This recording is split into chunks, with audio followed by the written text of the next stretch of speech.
గల్లా మాధవి గారు ఇక్కడ ఉన్న ఎమ్మెల్యే గారు మా నాయకుడిని అంటే ఊరుకోం, ఈ దాడి గారు ఇంకా దాడి చేస్తామంటున్నారు. అంటే మీరు మీ నాయకులంటే ఊరుకోరు, మా నాయకులంటే మేము ఊరుకుంటామా? మా నాయకులంటే మేము ఊరుకుంటాం, మేము ఊరుకోం కదా. ఆ అంబటి రాంబాబు గారు తప్పు మాట్లాడడం వాస్తవమే. ఆయన ఇంటికి రాగానే చెప్పేశాడు తప్పు అయిపోయింది, ఆ మాట దొల్లింది అనుకోకుండా ఫ్లోలో వచ్చేసింది, తప్పు అయిపోయింది క్షమించమని ప్రెస్ మీట్ పెట్టి చెప్పాడు. చెప్పిన తర్వాత దాడి చేశారు. అది కరెక్ట్ కాదు. మేమే దాడి చేశాము. నిన్న మాధవి గారు ఒక మాట అన్నారు, ఏమన్నారంటే జగన్ గారు ఇలా పరామర్శిస్తానికి వచ్చి జగన్ గారు ఆస్తులు అమ్ముకోవాలంట. జగన్ గారు ఆస్తులు అమ్ముకోవాలంట. జగన్ గారు ఆస్తులు అమ్ముకోవాలంట.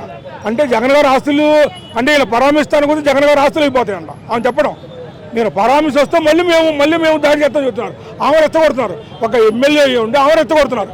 ఆమె మాట గుంటూరులో కమిషనర్ మున్సిపల్ అధికారులు అనరు, మా రోడ్లు బాగలేవు, మా గుంటలు ఉన్నాయి, బాగు చేయమని చెప్పి అది ఎన్నోసార్లు ధర్నా చేసింది, ఎన్నోసార్లు మాట్లాడింది. మేయర్ కానీ కౌన్సిలర్ కానీ కమిషనర్ ఎవరు ఆ మాట అంటారు. ఆమె ఇది ఒక అవకాశంగా ఉపయోగించుకొని చేసింది. గల్లా మాధవి గారు అంటున్నారు గుంటూరులో ఎటువంటి ప్రాబ్లమ్స్ ఏమీ లేవు, కరెంట్ కోత లేదు, గుంతలు లేవు, సంక్షేమం ఉంది, అన్నీ ఉన్నాయి, ఓర్చుకోలేక ఇట్లా అన్నీ ఉన్నాయి కదా. ఇప్పుడు ఆమె రాజీనామా చేయమనండి, ఏమి సమస్యలు లేదు కదా. ఆమె రాజీనామా చేయమని చెప్పండి, ఎలక్షన్కి వెళ్ళమండి, తెలిసిపోయింది కదా. ప్రజల ముందుకు వెళ్ళండి, మేము పనిచేసాము, ఏ సమస్యలు ప్రజల ముందుకు వెళ్ళండి, ప్రజలే తీర్పిస్తారు. ఒకే ఒక సొల్యూషన్, మరి ఏ సమస్య రాజీనామా చేసి ప్రజల ముందుకు వెళ్ళిపోండి. అంబటి రాంబాబు ఇంటి దగ్గర ఎమ్మెల్యేకి ఆమె భర్తకి ఏంటి పని?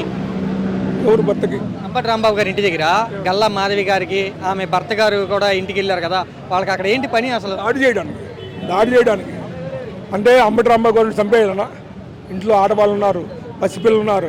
అంబటి రాంబాబు గారు భార్య 60 years పైన, హెల్త్ ఇష్యూస్ ఉంటాయి, ఆడవాళ్ళే ఉన్నారు. వాళ్ళకి ఏమైనా ప్రాబ్లం పరిస్థితి ఏంటండి? వాళ్ళకి అక్కడ హార్ట్ అటాక్ వస్తుంది, ఇంకేమైనా ప్రాబ్లం వచ్చింది, ఏమైనా జరిగిద్ది, దానికి ఎవరు బాధ్యత వహిస్తారు? చంద్రబాబు బాధ్యత వహిస్తారు. ఏమో లేడీసే కదా, మరి ఏమో బాధ్యత వహించాలి కదా. ఒక ఆడవాళ్ళ ఇంటి ముందు దాడి చేయొచ్చు, కట్ట కాదు కదా ఆమె చేసే పని.